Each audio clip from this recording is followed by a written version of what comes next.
ಭಾಷೆಯನ್ನು ನಾವು ಶಾಸ್ತ್ರೀಯವಾಗಿ ಅಧ್ಯಯನ ಮಾಡಬೇಕಾದ್ರೆ ಅದಕ್ಕೆ ತನ್ನದೇ ಆದಂಥ ವ್ಯಾಕರಣದ ಅತ್ಯವಶ್ಯಕತೆ ಇದೆ. ನಮ್ಮ ದ್ರಾವಿಡ ಭಾಷೆ ವರ್ಗಕ್ಕೆ ಸೇರಿದಂಥ ನಮ್ಮ ಕನ್ನಡ ಭಾಷೆಯಲ್ಲೂ ಅದ್ಭುತವಾದಂಥ ವ್ಯಾಕರಣ ವ್ಯವಸ್ಥೆಯನ್ನು ನಮ್ಮ ವ್ಯಾಕರಣಿಗಳು ಮಾಡಿದ್ದಾರೆ. ಹಾಗಾಗಿ ಎಲ್ಲ ವ್ಯಾಕರಣಗಳನ್ನು ಯಾರು ಕಂಡುಹಿಡಿದ್ರು ಅನ್ನೋದು ಬಹಳ ಜಿಜ್ಞಾಸವಾದಂಥ ವಿಷಯ. ಅಂದರೆ ಅವ್ರು ನಿಖರವಾದಂಥ ಮಾಹಿತಿ ಇಲ್ಲ. ಈಗ ನಾವು ಷಟ್ಪದಿ ವ್ಯಾಕರಣಕ್ಕೆ ಹೋದಾಗ ಅದಕ್ಕೆ ರಾಗವಾಂಕ ಷಟ್ಪದಿ ಬ್ರಹ್ಮ ಅವನ ರಾಗ ಮತ್ತು ಅವನು ಷಟ್ಪದಿಯನ್ನು ಸಂಯೋಜನೆ ಮಾಡಿದ ಅಂತೀವಿ. ಶತಕ ಸಾಹಿತ್ಯದ ಕವಿ ಹರಿಹರ ಅಂತೀವಿ. ಅದೇ ರೀತಿ ಎಲ್ಲವುಗಳನ್ನು ವೈಯಾಕರಣಿಗಳು ಯಾರು ಕಂಡುಹಿಡಿದ್ರು ಅನ್ನೋದು ಇನ್ನೂ ನಿಖರವಾದಂಥ ಮಾಹಿತಿ ಸಿಕ್ಕಿಲ್ಲ. ಆದರೆ ಬಹುತೇಕವಾಗಿ ಎಷ್ಟೋ ಪ್ರಾಚೀನ ವರ್ಷಗಳಿಂದ ಮಾಡಿದಂಥ ವ್ಯಾಕರಣ ಇವತ್ತಿಗೂ ಅವ್ಯಾಹತವಾಗಿ ನಡೀತಾ ಇದೆ. ಅದ್ಭುತವಾದಂಥ ವ್ಯಾಕರಣ ವ್ಯವಸ್ಥೆ ಬಗ್ಗೆ ನಾನು ನಿಮ್ಮ ಜೊತೆಗೆ ಹಂಚಿಕೊಳ್ಳಿಕ್ಕೆ ಇಷ್ಟಪಡ್ತೀನಿ. ಹಾಗಾದರೆ ಕನ್ನಡ ವರ್ಣಮಾಲೆಯಲ್ಲಿ 49 ಅಕ್ಷರಗಳನ್ನು ಸಂಯೋಜನೆ ಮಾಡಿದರು. ಆ 49 ಅಕ್ಷರಗಳನ್ನು ಸ್ವರಗಳ ರೂಪದಲ್ಲಿ, ವ್ಯಂಜನಗಳ ರೂಪದಲ್ಲಿ, ಯೋಗವಾರಗಳ ರೂಪದಲ್ಲಿ ಅವುಗಳನ್ನು ವಿಭಾಗ ಮಾಡಿದರು.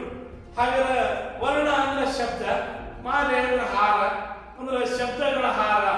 ಅದು ನಮ್ಮ ಕನ್ನಡದ ಶಬ್ದಗಳ ಹಾರ ಅಂತೇಳಿ ಆ ಶಬ್ದನೇ ಅರ್ಥೈಸಿದ್ದಾರೆ. ಇದರಲ್ಲಿ 13 ಅಕ್ಷರಗಳಿವೆ ಹಾಗೂ 3 ಭಾಗಗಳನ್ನಾಗಿ ಮಾಡಲಾಗಿದೆ. ವೃಷಸ್ವರಗಳು, ದೀರ್ಘ ಸ್ವರಗಳು ಹಾಗೂ ಪ್ಲೂತ ಸ್ವರಗಳು. ವೃಷಸ್ವರದಲ್ಲಿ 6 ಅಕ್ಷರಗಳಿವೆ, ದೀರ್ಘ ಸ್ವರದಲ್ಲಿ 7 ಅಕ್ಷರಗಳಿವೆ. ಅದೇ ರೀತಿ ವ್ಯಂಜನಗಳಲ್ಲಿ ಒಟ್ಟು 34 ಅಕ್ಷರಗಳಿವೆ. ಅದರಲ್ಲಿ ವರ್ಗೀಯ ವ್ಯಂಜನಗಳು ಹಾಗೂ ಅವರ್ಗೀಯ ವ್ಯಂಜನಗಳೆಂದು ವಿಭಾಗಿಸಲಾಗಿದೆ. ವರ್ಗೀಯ ವ್ಯಂಜನಗಳಲ್ಲಿ 25 ಅಕ್ಷರಗಳಿವೆ. ಅದರಲ್ಲಿ ಅಲ್ಪ ಪ್ರಾಣಗಳು 10 ಅಕ್ಷರ, ಮಹಾಪ್ರಾಣಗಳು 10 ಅಕ್ಷರ, ಅನುನಾಸಿಕಗಳು 5 ಅಕ್ಷರ. ಅದೇ ರೀತಿ ಅವರ್ಗೀಯ ವ್ಯಂಜನಗಳಲ್ಲಿ 9 ಅಕ್ಷರಗಳಿವೆ. ಹಾಗೂ ಇನ್ನು ಕನ್ನಡ ವರ್ಣಮಾಲೆ ಕೊನೆಯದು ಯೋಗವಾರಗಳು. ಯೋಗವಾರಗಳಲ್ಲಿ 2 ಪ್ರಕಾರಗಳಿವೆ, ಅನುಸ್ವರ 1 ಹಾಗೂ ವಿಸರ್ಗ 1. ಇದು ಕನ್ನಡ ವರ್ಣಮಾಲೆಯಲ್ಲಿರ್ತಕ್ಕಂಥ ಅಕ್ಷರಗಳ ಸಂಯೋಜನೆ ಬಗ್ಗೆ ವಾಕ್ಯವನ್ನು ವೈಯಾಕರಣಿಗಳು ಈ ರೀತಿ ವ್ಯಕ್ತಪಡಿಸಿದ್ದಾರೆ. ಸ್ವತಂತ್ರವಾಗಿ ಉಚ್ಚರಿಸಲ್ಪಡುವ ಅಕ್ಷರಗಳನ್ನು ಸ್ವರಾಕ್ಷರಗಳು ಎನ್ನುವರು. ಹಾಗೆಯೇ ನಾವು ಸ್ವತಂತ್ರ ಅನ್ನುವಂಥ ಪದ, ಪರತಂತ್ರ ಅನ್ನುವಂಥ ಪದ 2 ವ್ಯತ್ಯಾಸ ಪದಗಳು. ಸ್ವತಂತ್ರ ಅಂದ್ರೆ ಯಾವ ಆಧೀನ ಇರಲಾರ್ದಂಥದಕ್ಕೆ ಸ್ವತಂತ್ರ ಅಂದ್ರೆ, ಪರತಂತ್ರ ಅಂದ್ರೆ ಇನ್ನೊಂದು ಆಧೀನ ಇರ್ತಕ್ಕಂಥದ್ದು ಪರತಂತ್ರ ಅಂತ. ಅಕ್ಷರಗಳಲ್ಲೂ ಸ್ವತಂತ್ರ ಮತ್ತು ಪರತಂತ್ರ ಅನ್ನುವಂಥ ಅಕ್ಷರಗಳ ವ್ಯವಸ್ಥೆ ಐತಿ. ಉದಾಹರಣೆಗೆ ಸ್ವರಗಳು 13 ಅಕ್ಷರಗಳಲ್ಲಿ ಅವು ಯಾವ ಅಕ್ಷರಗಳನ್ನು ತೆಗೆದುಕೊಂಡು ರಚನೆ ಆಗಿಲ್ಲ. ಈಗ ವ್ಯಂಜನಗಳು ಸ್ವರಗಳನ್ನು ತೆಗೆದುಕೊಂಡು ರಚನೆ ಆದರೆ ಸ್ವರಗಳು ಸ್ವತಂತ್ರವಾಗಿ ರಚಿಸಲ್ಪಟ್ಟಿವೆ. ಈಗ ಅ, ಆ, ಇ, ಈ, ಉ, ಉ, ರು, ಎ, ಐ, ಓ, ಔ ಇವೆಲ್ಲವುಗಳನ್ನ ಸ್ವರಗಳ ಪಟ್ಟಿಯಲ್ಲಿ ವೈಯಾಕರಣಿಗಳು ಸೇರಿಸಿದ್ದಾರೆ. ಇದರಲ್ಲಿ ವಿಶ್ವಸ್ವರಗಳು ಉಂಟು, ದೀರ್ಘ ಸ್ವರಗಳು ಉಂಟು. ಆದರೆ ಐ ಮತ್ತು ಅವುಗಳು, ಇದರಲ್ಲಿ ಐ ಎನ್ನುವಂತ ಅಕ್ಷರ ಅ ಸ್ವರ ಅಧಿಕ ಎ ವ್ಯಂಜನ ಐ ಅಕ್ಷರ ಆಯಿತು. ಅದೇ ರೀತಿ ಅ ಸ್ವರ ಅಧಿಕ ಓ ವ್ಯಂಜನ ಅವು ರಚನೆ ಆಯಿತು. ಇವು ಮಾತ್ರ 2 ದೀರ್ಘ ಸ್ವರಗಳನ್ನು ಹೌದು ಮತ್ತು ಇವುಗಳಿಗೆ ಸಂಧ್ಯಾಕ್ಷರಗಳಂತಲೂ ಕರೆಯುವರು. ಅಂದರೆ 2 ಸಂಧಿ ಅಂದರೆ ಸೇರುವುದು ಅಂತ ಅರ್ಥ. ಸಂಧ್ಯಾಕ್ಷರ ಅಂದರೆ ಸೇರಿದ ಅಕ್ಷರಗಳು. ವೃಷಸ್ವರ ಎ ವ್ಯಂಜನ ಸೇರಿ ಐ ಅಕ್ಷರ ಆದರೆ ಅ ವೃಷಸ್ವರ ಓ ವ್ಯಂಜನ ಸೇರಿ ಅವು ಅಕ್ಷರ ಆಗಿದೆ. ಇವು ದೀರ್ಘ ಸ್ವರಗಳೆಂದು ಕರೆಯುವರು. ಅದೇ ರೀತಿ ಸಂಧ್ಯಾಕ್ಷರಗಳೆಂದು ಕರೆಯುವರು. ಇದರಲ್ಲಿ 2 ಅಕ್ಷರಗಳು ನಮಗೆ ಐ ಆಗುವಾಗ ಅ ಸ್ವರ ಮತ್ತು ಎ ವ್ಯಂಜನ ಪಡೆಯಿತು. ಇದು 2 ಅಕ್ಷರಗಳ ಸಂಯೋಜನೆಯಿಂದ ಆದ ಐ ಮತ್ತು ಅವುಗಳು. ಆದರೂ ಇವುಗಳನ್ನು ವೈಯಾಕರಣಿಗಳು ನಮ್ಮ ಸ್ವರಗಳ ಪಟ್ಟಿಯಲ್ಲಿ ಸೇರಿಸುವುದರಿಂದ ಇವುಗಳನ್ನು ನಾವು ವ್ಯಂಜನಗಳೆಂದು ಪರಿಗಣಿಸಲಾಗುವುದಿಲ್ಲ. ಇವುಗಳನ್ನು ದೀರ್ಘ ಸ್ವರಗಳಂತಲೂ ಪರಿಗಣಿಸಬೇಕು, ಇಲ್ಲವೇ ಸಂಧ್ಯಾಕ್ಷರಗಳೆಂದಲೂ ಪರಿಗಣಿಸಬೇಕು. ಈ ರೀತಿ 13 ಅಕ್ಷರಗಳ ಮಾಹಿತಿಯನ್ನು ಹೇಳ್ತಾ ಇದ್ದೇನೆ. ಇದರಲ್ಲಿ ವೃಷಸ್ವರಗಳಂತಲೂ ಇವೆ. 6 ಅಕ್ಷರಗಳನ್ನು ವೃಷಸ್ವರಗಳೆಂದು ಕರೆಯುವರು, 7 ಅಕ್ಷರಗಳನ್ನು ದೀರ್ಘ ಸ್ವರಗಳೆಂದು ಕರೆಯುವರು. ವೃಶ್ವ ಅಂದ್ರೆ ಕಡಿಮೆ, ಸ್ವರ ಅಂದ್ರೆ ಧ್ವನಿ, ಕಡಿಮೆ ಅವಧಿಯಲ್ಲಿ ಉಚ್ಚರಿಸುವಂತಹ ಅಕ್ಷರಗಳು ಅಂತ ಎಂದು ಹೇಳಬಹುದು. ಅದನ್ನೇ ಒಂದು ವ್ಯಾಕ್ಯ ರೂಪದೊಳಗ ಡೆಫಿನಿಷನ್ ರೂಪದಲ್ಲಿ ಹೇಳುವುದಾದ್ರೆ, ಒಂದು ಮಾತ್ರ ಕಾಲಾವಧಿಯಲ್ಲಿ ಉಚ್ಚರಿಸಲ್ಪಡುವಂತಹ ಅಕ್ಷರಗಳನ್ನ ನಾವು ಋಷಸ್ವರಗಳೆಂದು ಕರೆಯುತ್ತೇವೆ. ಹಾಗೆ ಮಾತ್ರ ಕಾಲಾವಧಿ ಅಂದರೆ ಏನು ಅನ್ನುವುದನ್ನು ನಾವು ಅರ್ಥೈಸಿಕೊಳ್ಳಬೇಕಾಗುತ್ತೆ. ಲಘು ಗುರುಗಳನ್ನು ಗುರುತಿಸುವಂತಹ ಸಂದರ್ಭದೊಳಗ ಮಾತ್ರ ಕಾಲಾವಧಿ ಎಂದು ನಾವು ಹೇಳುತ್ತೇವೆ. ಅ ಅನ್ನುವಂಥ ಅಕ್ಷರ ಒಂದು ಮಾತ್ರ ಕಾಲಾವಧಿಯ ಅಕ್ಷರ. ಹಾಗಾಗಿ ಋಷಸ್ವರಗಳೆಲ್ಲ ಒಂದು ಮಾತ್ರ ಕಾಲಾವಧಿ ಅಕ್ಷರಗಳು. ದೀರ್ಘ ಸ್ವರಗಳು ಎರಡು ಮಾತ್ರ ಕಾಲಾವಧಿ ಅಕ್ಷರಗಳು. ಒಂದು ಮಾತ್ರ ಕಾಲಾವಧಿ ಅಂದರೆ ಅದು ಲಘು ಚಿಹ್ನೆಯನ್ನು ಪಡೆಯುತ್ತೆ. ಲಘುವಿನ ಬೆಲೆ 1 ಎಂದು ಪರಿಗಣಿಸಲಾಗಿದೆ ಛಂದಸ್ಸಿನಲ್ಲಿ, ಗುರುವಿನ ಬೆಲೆ 2 ಎಂದು ಪರಿಗಣಿಸಲಾಗಿದೆ. ಹಾಗಾಗಿ ಬಾಣದ ಗುರುತುಗಳಿಂದ ಕೂಡಿದಂತ ಅಕ್ಷರಗಳು ಅ, ಇ, ಉ, ರು, ಎ, ಓ ಈ 6 ಅಕ್ಷರಗಳನ್ನ ಋಷಸ್ವರಗಳೆಂದು ಪರಿಗಣಿಸಲಾಗಿದೆ. ಇವು ಒಂದು ಮಾತ್ರ ಕಾಲಾವಧಿಯಲ್ಲಿ ಉಚ್ಚರಿಸಲ್ಪಡುವಂತ ಅಕ್ಷರಗಳಾಗಿವೆ. ನಾವು ಲಘು ಗುರುಗಳ ಪರಿಕಲ್ಪನೆಯನ್ನು ವಿದ್ಯಾರ್ಥಿಗಳಿಗೆ ಕೊಡುವಾಗ ಇವು ಎಲ್ಲ ಲಘು ಚಿಹ್ನೆಯನ್ನು ಪಡೆಯುತ್ತವೆ. ಇದು ಋಷಸ್ವರಗಳ ಮಾಹಿತಿಯನ್ನು ತಮಗೆ ತಿಳಿಸಿದ್ದೇನೆ. ಇನ್ನು ದೀರ್ಘ ಸ್ವರಗಳು, ದೀರ್ಘ ಅಂದ್ರೆ ಹೆಚ್ಚು, ಸ್ವರ ಅಂದ್ರೆ ಧ್ವನಿ, ಅದೇ ಹೆಚ್ಚು ಧ್ವನಿಯಿಂದ ಅನ್ನುವಂತ ಅರ್ಥವನ್ನು ಕೊಡುತ್ತೆ. ಅದೇ ಇನ್ನೊಂದು ಅದಕ್ಕೆ ವ್ಯಾಖ್ಯೆಯನ್ನು ಜೋಡಿಸಿದಾಗ, ವ್ಯಾಖ್ಯ ರೂಪದೊಳಗೆ ಹೇಳಿದಾಗ ಎರಡು ಮಾತ್ರ ಕಾಲಾವಧಿಯಲ್ಲಿ ಉಚ್ಚರಿಸುವಂತಹ ಅಕ್ಷರಗಳನ್ನ ನಾವು ದೀರ್ಘ ಸ್ವರಗಳೆಂದು ಪರಿಗಣಿಸಲಾಗುತ್ತಿದೆ. ಈಗ ಹಾಗಾದ್ರೆ ಇಲ್ಲಿ ಆ ಅನ್ನುವಂಥ ಅಕ್ಷರ, ಇದು ಆ ಅನ್ನುವಂಥ ಅಕ್ಷರ ಇದು ದ್ವಿಮಾತ್ರ ಕಾಲಾವಧಿಯಲ್ಲಿ ಅಂದ್ರೆ ಎರಡು ಅ ಅನ್ನುವುದ ವೇಳೆಯನ್ನು ತೆಗೆದುಕೊಳ್ಳುವಷ್ಟೇ ಇದು ಆ ಅಷ್ಟೇ ವೇಳೆಯನ್ನು ತೆಗೆದುಕೊಳ್ಳುತ್ತೆ. ನಾವು ಬೇರೆ ಬೇರೆ ಅಳತೆ ಮಾನದಂಡಗಳನ್ನು ಲೀಟರ್ನಲ್ಲಿ, ಕಿಲೋಮೀಟರ್ನಲ್ಲಿ ಬೇರೆ ಬೇರೆ ಮತ್ತು ವೇಳೆಯನ್ನ ನಾವು ತಾಸಿನಲ್ಲಿ, ಇದು ಸೆಕೆಂಡ್ನಲ್ಲಿ ಹೀಗೆ ಅಳಿತೀವಿ. ಆದ್ರೆ ಇದನ್ನ ಅಳೆಯೋದು ಹೆಂಗೆ ಅಂದ್ರೆ ನಮ್ಮ ಧ್ವನಿ ಉಚ್ಚಾರಣೆ ಆಧಾರದ ಮೇಲೆ ಅ ಅನ್ನುವುದು ಸ್ವಲ್ಪ ಕಡಿಮೆ ಆಯ್ತು, ಒಂದು ಮಾತ್ರ ಕಾಲ. ಅದೇ ಒಂದು ಸ್ವಲ್ಪ ದೀರ್ಘವಾಗಿ ಹೇಳಿದ್ವಿ ಆ, ಅದು ಎರಡು ಅ ಅನ್ನೋದೇ ಒಂದು ಆ ಅಂದ್ವಿ. ಹಾಗಾದ್ರೆ ಎರಡು ಮಾತ್ರ ಕಾಲಾವಧಿ ಉಚ್ಚರಿಸಲ್ಪಡುವಂತ ಅಕ್ಷರಗಳನ್ನ ನಾವು ದೀರ್ಘ ಸ್ವರಗಳಂತೀವಿ. ಹಾಗಾದ್ರೆ ಇಲ್ಲಿ ಬಾಣದ ಗುರುತಿರಲಾರದಂತ ಅಕ್ಷರಗಳು ಆ, ಇ, ಉ, ಎ, ಐ, ಓ, ಔ ಸ್ವರಗಳಲ್ಲಿರುವ 6 ಅಕ್ಷರಗಳು ಒಂದು ಮಾತ್ರ ಕಾಲಾವಧಿಯಲ್ಲಿ ಉಚ್ಚರಿಸಲ್ಪಡುವಂತ ಅಕ್ಷರಗಳಾಗಿವೆ. ಅಂದ್ರೆ ಕಡಿಮೆ ಅವಧಿಯಲ್ಲಿ ಉಚ್ಚರಿಸಲ್ಪಡುವುದರಿಂದ ನಾವು ಒಂದು ಮಾತ್ರ ಕಾಲಾವಧಿಯಲ್ಲಿ ಉಚ್ಚರಿಸಲ್ಪಡುವ ಅಕ್ಷರಗಳನ್ನು ಪರಿಗಣಿಸಲಾಗಿದೆ. ಅ, ಇ, ಉ, ರು, ಎ, ಓ ಇವುಗಳು ಒಂದು ಮಾತ್ರ ಕಾಲಾವಧಿಯಲ್ಲಿ ಉಚ್ಚರಿಸಲ್ಪಡುವ 6 ಮಿಶ್ರ ಸ್ವರಗಳಾಗಿವೆ. ಇನ್ನು ದೀರ್ಘ ಸ್ವರಗಳು ಅಂದ್ರೆ ಎರಡು ಮಾತ್ರ ಕಾಲಾವಧಿಯಲ್ಲಿ ಉಚ್ಚರಿಸಲ್ಪಡುವಂತ ಅಕ್ಷರಗಳು. ಅಂದರೆ ಈ ಅಕ್ಷರಗಳೆಲ್ಲ ಛಂದಸ್ಸು ಲಘು ಗುರುಗಳನ್ನ ನಾವು ಪರಿಕಲ್ಪನೆ ಕೊಟ್ಟಾಗ ಅವು ಆ ಅಕ್ಷರಗಳು ಏನಾಗ್ತವಂದ್ರೆ ಗುರು ಚಿಹ್ನೆಯನ್ನು ಪಡೆಯುತ್ತೇವೆ. ಗುರು ಚಿಹ್ನೆಯ ಮೌಲ್ಯ 2 ಆಗಿದ್ರೆ ಲಘು ಚಿಹ್ನೆಯ ಮೌಲ್ಯ 1 ಆಗಿದೆ. ಇನ್ನು ಹಾಗಾಗಿ ದೀರ್ಘ ಸ್ವರಗಳು 7 ದೀರ್ಘ ಸ್ವರಗಳನ್ನ ನಾನು ಉದಾಹರಣೆ ಸಹಿತ ಹೇಳುತ್ತಿದ್ದೇನೆ. ಆ, ಈ, ಉ, ಎ, ಐ, ಓ, ಔ ಇವು 7 ದೀರ್ಘ ಸ್ವರಗಳಾಗಿವೆ. ಇದುವರೆಗೂ ನಾವು ಸ್ವಸ್ವರ ಮತ್ತು ದೀರ್ಘ ಸ್ವರಗಳ ಬಗ್ಗೆ ಸಂಪೂರ್ಣ ಮಾಹಿತಿಯನ್ನು ಪಡೆದಿದ್ದಾಯಿತು. ಇನ್ನು ಪ್ಲೂತ ಸ್ವರಗಳಲ್ಲಿ ವರ್ಣಮಾಲೆಯಲ್ಲಿ ಯಾವುದೇ ಅಕ್ಷರಗಳಿಲ್ಲ. ಒಂದು ಉದಾಹರಣೆ, ಪ್ಲೂತ ಸ್ವರಗಳು ಅಂದರೆ ಏನು? ದೀರ್ಘ ಸ್ವರಗಳಿಗಿಂತಲೂ ಹೆಚ್ಚಿನ ಉಚ್ಚಾರಣೆಯನ್ನು ಪಡೆತಕ್ಕಂಥ ಅಕ್ಷರಗಳು ಇವಾಗಿರುವುದರಿಂದ ಇವುಗಳನ್ನು ದೀರ್ಘ ಸ್ವರಗಳು, ಪ್ಲೂತ ಸ್ವರಗಳೆಂದು ಕರೆಯಲಾಗಿದೆ. ಹಾಗಾದರೆ ಒಂದು ಉದಾಹರಣೆಯ ಮೂಲಕವಾಗಿ ಪ್ಲೂತ ಸ್ವರದ ಉಚ್ಚಾರಣೆ ಹೇಗೆ ಆಗುತ್ತದೆ ಎನ್ನುವುದನ್ನು ನಾನು ಒಂದು ಉದಾಹರಣೆ ಮೂಲಕವಾಗಿ ಹೇಳಬಯಸುತ್ತೇನೆ.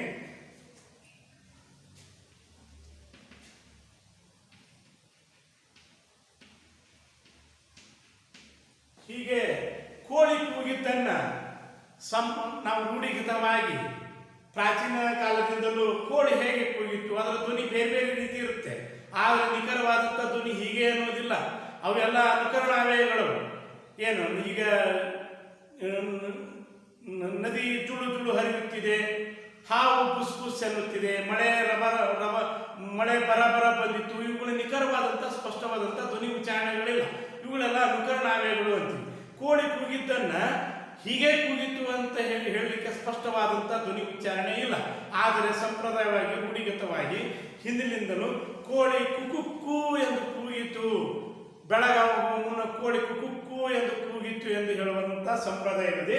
ಹಾಗಾದರೆ ಮೊದಲನೇ ಅಕ್ಷರ ಕು ಅನ್ನುವಂಥ ಅಕ್ಷರ ಲಘು ಚಿಹ್ನೆಯನ್ನು ಪಡೆದ್ರೆ ಎರಡನೇ ಕು ಅಕ್ಷರ ದೀರ್ಘ ಸ್ವರವನ್ನು ಪಡೆಯುತ್ತೆ. ಮುಂದಿನ ಕು ಒತ್ತಕ್ಷರ ಪಡೆದದ್ದು ಅದು ಹೆಚ್ಚು ಉಚ್ಚಾರಣೆಯನ್ನು ಪಡೆಯುತ್ತೆ. ಕೋಳಿ ಕುಕು. ಹಾಗಾದ್ರೆ ಕು ಅನ್ನುವಂಥ ಕೊನೆಯ ಕು ಅನ್ನ ನಾವು ಅತಿಯಾಗಿ ಹೇಳಿದ್ವಿ, ಅದೇ ಪೂತ ಸ್ವರ ಎಂದು ನಾವು ಪರಿಗಣಿಸಬೇಕು. ಉದಾಹರಣೆಗೆ ಅಯ್ಯೋ ಅವನಿಗೇನಾಯಿತು ಅಂತ ಹೇಳುತ್ತೇವೆ. ಅಯ್ಯೋ ಅನ್ನುವಂಥ ಪದದೊಳಗ ಎಸ್ ಪ್ರತ್ಯಯನ್ನು ಹಚ್ತೀವಿ, ಯಾಕಂದ್ರೆ ಅದರೊಳಗೆ ಪೂತ ಸ್ವರ ಇದೆ ಅನ್ನುವಂಥ ಕಲ್ಪನೆ, ಅದು ಹೆಚ್ಚಿನ ಧ್ವನಿಯನ್ನು ಪಡೆಯಿತು ಅಂತ ಅರ್ಥ. ಅದೇ ರೀತಿ ಹಬ್ಬ ಅನ್ನುವಂಥ ಪದ, ಇವುಗಳೆಲ್ಲ ಪ್ಲೂತ ಸ್ವರಗಳನ್ನು ನಾವು ಪರಿಗಣಿಸಬೇಕು. ಪ್ಲೂತ ಸ್ವರಗಳಲ್ಲಿ ಈ ಋಷ ಸ್ವರ ಮತ್ತು ದೀರ್ಘ ಸ್ವರಗಳ ಹಾಗೆ ಅಕ್ಷರಗಳ ಕಲ್ಪನೆ ಇಲ್ಲ. ನಾವು ಈ ರೀತಿ ಉದಾಹರಣೆಯ ಮೂಲಕ ಪ್ಲೂತ ಸ್ವರವನ್ನು ನಾವು ಅರ್ಥೈಸಿಕೊಳ್ಬೇಕಾಗತ್ತೆ. ಈ ರೀತಿ ಸ್ವರಗಳ 13 ಅಕ್ಷರಗಳ ಬಗ್ಗೆ ಮತ್ತು 3 ಭಾಗಗಳ ಬಗ್ಗೆ ನಾನು ಸಂಪೂರ್ಣ ಮಾಹಿತಿಯನ್ನು ಒದಗಿಸಿದ್ದಾಗಿದೆ. ಇನ್ನು ಎರಡನೇ ಕನ್ನಡ ವರ್ಣಮಾಲೆ ಅನ್ನುವಂಥ ಒಂದು ದೊಡ್ಡ ಹೆಮ್ಮರದಲ್ಲಿ 3 ಬಲವಾದಂಥ ಟೊಂಗೆಗಳು, ಒಂದು ಸ್ವರಗಳ ಟೊಂಗೆ, ಒಂದು ವ್ಯಂಜನಗಳು, ಇನ್ನೊಂದು ಯೋಗವಾಗಳು, ಉಳಿದ ಶಾಖಾ ಟೊಂಗೆಗಳಂತ ಪರಿಗಣಿಸಬೇಕಾಗುತ್ತೆ. ಹಾಗಾದ್ರೆ ವ್ಯಂಜನಗಳು ಸ್ವತಂತ್ರವಾಗಿ ಉಚ್ಚರಿಸಲ್ಪಡುವಂಥ ಅಕ್ಷರಗಳಲ್ಲ, ಅವು ಸ್ವರಗಳ ಸಹಾಯದಿಂದ ಉಚ್ಚರಿಸಲ್ಪಡುವಂಥ ಅಕ್ಷರಗಳು. ಅದಕ್ಕೆ ವ್ಯಂಜನಗಳ ವ್ಯಾಖ್ಯೆಯನ್ನು ಈ ರೀತಿ ಹೇಳಬಹುದು: ಸ್ವತಂತ್ರವಾಗಿ ಉಚ್ಚರಿಸಲ್ಪಡದೆ ಸ್ವರಗಳ ಸಹಾಯದಿಂದ ಉಚ್ಚರಿಸಲ್ಪಡುವಂಥ ಅಕ್ಷರಗಳನ್ನು ನಾವು ವ್ಯಂಜನಗಳು ಅಂತಲೇ ಕರೆಯುತ್ತೇವೆ. ವ್ಯಂಜನಗಳ ವ್ಯಾಖ್ಯೆಗಳನ್ನು ಈ ರೀತಿ ಹೇಳಬಹುದು: ವ್ಯಂಜನಗಳು ಸ್ವತಂತ್ರವಾಗಿ ಉಚ್ಚರಿಸಲ್ಪಡದೆ ಸ್ವರಗಳ ಸಹಾಯದಿಂದ ಉಚ್ಚರಿಸಲ್ಪಡುವಂಥ ಅಕ್ಷರಗಳನ್ನು ವ್ಯಂಜನಗಳು ಎನ್ನುತ್ತೇವೆ. ಹಾಗಾದರೆ ಸ್ವತಂತ್ರವಾಗಿ ಉಚ್ಚರಿಸಲ್ಪಡುವಂಥ ಕಲ್ಪನೆಯನ್ನ ಯಾವ ರೀತಿ ತಿಳಿದುಕೊಳ್ಳಬೇಕೆಂದರೆ, ಈ ಕ ಅನ್ನುವಂಥ ಅಕ್ಷರ ಇದು ಮೊದಲು ವ್ಯಂಜನವಾಗಿತ್ತು. ಯಾವಾಗ ಕ ಅಕ್ಷರ ವ್ಯಂಜನ ಅಕ್ಷರ ಅಸ್ವರವನ್ನು ಪಡೆದು ಕ ಅನ್ನುವಂಥ ಪರಿಪೂರ್ಣವಾದಂಥ ಅಕ್ಷರ ಆಯಿತು. ಅದಕ್ಕೆ ಗುಣಿತಾಕ್ಷರಗಳ ಕಲ್ಪನೆ ಅಂದ್ರೆ ಕ ಅಧಿಕ ಕ ಅಧಿಕ ಕ ಅಧಿಕಿ ಕಿ ಈ ರೀತಿಯಾಗಿ ಹೇಳಬಹುದು. ಹಾಗಾಗಿ ವ್ಯಂಜನಗಳಿಗೆ ಸ್ವತಂತ್ರತೆ ಇಲ್ಲ. ಸ್ವರಗಳ ಉಚ್ಚಾರಣೆಯಿಂದ ಸ್ವರಗಳನ್ನು ತೆಗೆದುಕೊಂಡು ಅಕ್ಷರಗಳನ್ನು ಪಡೆಯಿತು. ಅದಕ್ಕೆ ಆ ಸ್ವರಗಳ ಸ್ವತಂತ್ರವಾಗಿ ಉಚ್ಚರಿಸಲ್ಪಡದೆ ಅಂದ್ರೆ ಹೇಳಲ್ಪಡದೆ ಅಂದ್ರೆ ಸ್ವತಂತ್ರವಾಗಿ ರಚನೆಯಾಗದೆ ಇರುವಂಥ ಅಕ್ಷರಗಳನ್ನು ನಾವು ವ್ಯಂಜನಗಳಂತೀವಿ. ವ್ಯಂಜನಗಳಲ್ಲಿ 34 ಅಕ್ಷರಗಳಿವೆ. ವ್ಯಂಜನಗಳಲ್ಲಿ 34 ಅಕ್ಷರಗಳಿವೆ. ಆ 34 ಅಕ್ಷರಗಳಲ್ಲಿ ವರ್ಗೀಯ ವ್ಯಂಜನಗಳು ಮತ್ತು ಅವರ್ಗೀಯ ವ್ಯಂಜನಗಳನ್ನು 2 ಪ್ರಕಾರಗಳನ್ನಾಗಿ 2 ಭಾಗಗಳನ್ನಾಗಿ ವಿಂಗಡಿಸಲಾಗಿದೆ. ಹಾಗೆ ವರ್ಗ ಅನ್ನುವಂಥ ಅಕ್ಷರ ಸಹಜವಾಗಿ ವರ್ಗ ಅಂದರೆ ಗುಂಪು ಎಂದು ನಮಗೆ ನಾವು ಪರಿಗಣಿಸುತ್ತೇವೆ. ಅವರ್ಗ ಅಂದರೆ ಗುಂಪು ರಹಿತವಾದದ್ದು. ಹಾಗಾದ್ರೆ ಗುಂಪು ಆಗಿ ರಚನೆ ಆಗ್ತಕ್ಕಂಥ ಅಕ್ಷರಗಳನ್ನ ನಾವು ವರ್ಗೀಯ ವ್ಯಂಜನಗಳು ಅಂತ ಹೇಳಬಹುದು. 25 ವರ್ಗೀಯ ವ್ಯಂಜನಗಳಿವೆ. ಒಂದು ವರ್ಗ ಅಥವಾ ಗುಂಪುಗಳಿಂದಾಗಿ ರಚನೆ ಆಗ್ತಕ್ಕಂಥ ಅಕ್ಷರಗಳನ್ನ ವರ್ಗೀಯ ವ್ಯಂಜನಗಳೆಂದು ಕರೆಯುತ್ತಾರೆ. ಹಾಗಾದ್ರೆ ಗುಂಪು ಎಂದರೆ ಕನಿಷ್ಠ ಒಂದಕ್ಕಿಂತ ಹೆಚ್ಚು ಅಕ್ಷರಗಳಿದ್ರೆ ಗುಂಪಾಗಿ ಪರಿಗಣಿಸ್ತೇವೆ. ಈ ಶಾಲೆಯೊಳಗೆ ಒಂದು ಕಡೆ ಕುಳಿತಂತ ವಿದ್ಯಾರ್ಥಿಗಳು ಪರಿಗಣಿಸಿದ್ರೆ ಎರಡು ಒಂದು ಡೆಸ್ಕ್ನಲ್ಲಿ 2 ವಿದ್ಯಾರ್ಥಿಗಳು, ಮತ್ತೊಂದು ಡೆಸ್ಕ್ನಲ್ಲಿ 2 ಗುಂಪು ಅಂತ ಹೇಳ್ತೇವೆ ನಾವು. ಆ ರೀತಿಯಾಗಿ 25 ಅಕ್ಷರಗಳು ಕ್ರಮಾನುಗತವಾಗಿ ಗುಂಪಾಗಿ ಅವು ರಚಿಸಲ್ಪಡುತ್ತವೆ. ಇದರಲ್ಲಿ ಅಲ್ಪ ಪ್ರಾಣಗಳು, ಮಹಾಪ್ರಾಣಗಳು, ಅನುನಾಸಿಕಗಳೆಂದು ಮತ್ತೆ ವಿಂಗಡಿಸಲಾಗಿದೆ. ಹಾಗಾದರೆ ಅಲ್ಪ ಪ್ರಾಣ ಅಂದ್ರೆ 10 ಅಕ್ಷರಗಳು, ಅವು ಕಡಿಮೆ ಉಸಿರಿನಿಂದ ಉಚ್ಚರಿಸಲ್ಪಡುವಂಥ ಅಕ್ಷರಗಳಾಗಿವೆ. ಮುಂದಿನ ಕೋಷ್ಟಕವನ್ನ ನಾನು ಕೋಷ್ಟಕದಿಂದ ನಿಮಗೆ ಸಂಪೂರ್ಣ ಮಾಹಿತಿಯನ್ನು ಒದಗಿಸುತ್ತೇನೆ. ಅಲ್ಪ ಅಂದ್ರೆ ಕಡಿಮೆ, ಪ್ರಾಣ ಅಂದ್ರೆ ಉಸಿರು. ಕಡಿಮೆ ಉಸಿರಿನಿಂದ ಉಚ್ಚರಿಸಲ್ಪಡುವಂಥ ಯಾವ ಅಕ್ಷರಗಳದವು ಅವು ಅಲ್ಪ ಪ್ರಾಣಗಳು. ಅದರಲ್ಲಿ 10 ಅಕ್ಷರಗಳು ಅಲ್ಪ ಪ್ರಾಣಗಳದವು. ಉದಾಹರಣೆಗೆ ಕ ಕ ಚ ಟ ತ ಪ ಗ ಜ ಡ ದ ಬ ಇವು ಅಲ್ಪ ಪ್ರಾಣಾಕ್ಷರಗಳಾಗಿವೆ. ಅಂದ್ರೆ ಕಡಿಮೆ ಧ್ವನಿಯನ್ನ ತೆಗೆದುಕೊಂಡು ಉಚ್ಚರಿಸಲ್ಪಡುತ್ತವೆ. ಅದಕ್ಕೆ ಅಲ್ಪ ಪ್ರಾಣಗಳು ಅಂತಂದು ಹೇಳಬಹುದು. ಅದೇ ರೀತಿ ಮಹಾಪ್ರಾಣಾಕ್ಷರಗಳು 10 ಅಕ್ಷರಗಳಿವೆ. ಮಹಾ ಅಂದ್ರೆ ಹೆಚ್ಚು, ಪ್ರಾಣ ಅಂದ್ರೆ ಉಸಿರು. ಹೆಚ್ಚು ಉಸಿರನ್ನು ತೆಗೆದುಕೊಂಡು ಉಚ್ಚರಿಸುವಂತಹ ಅಕ್ಷರಗಳೇ ಮಹಾಪ್ರಾಣಾಕ್ಷರಗಳು. ಅವು ಕನ್ನಡ ವರ್ಣಮಾಲೆಯಲ್ಲಿ 10 ಅಕ್ಷರಗಳಿವೆ. ಕ ಚ ಟ ತ ಪ ಘ ಝ ಢ ಧ ಬ ಈ 10 ಅಕ್ಷರಗಳು ಮಹಾಪ್ರಾಣಾಕ್ಷರಗಳಾಗಿವೆ. ಅದೇ ರೀತಿಯಾಗಿ ಇದರ ಮೂರನೇ ಭಾಗ, ವರ್ಗೀಯ ವ್ಯಂಜನಗಳಲ್ಲಿ ಇರತಕ್ಕಂಥ ಮೂರನೇ ಭಾಗ ಅನುನಾಸಿಕಗಳು.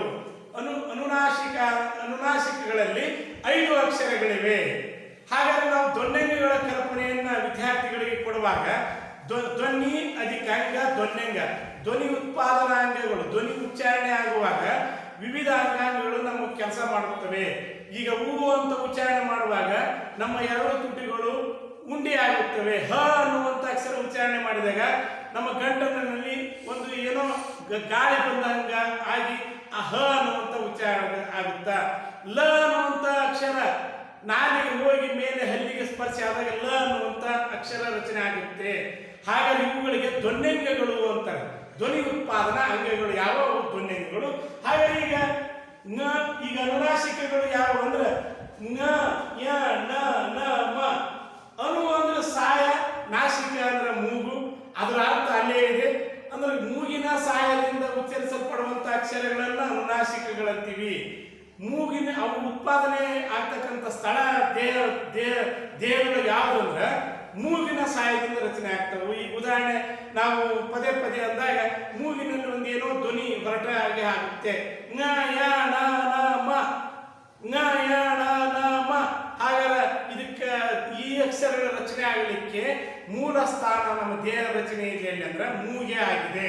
ಹಾಗೆ ಅದಕ್ಕೋಸ್ಕರ ಇವುಗಳನ್ನ ಅನುನಾಸಿಕಗಳೆಂದು ಪರಿಗಣಿಸಲಾಯಿತು.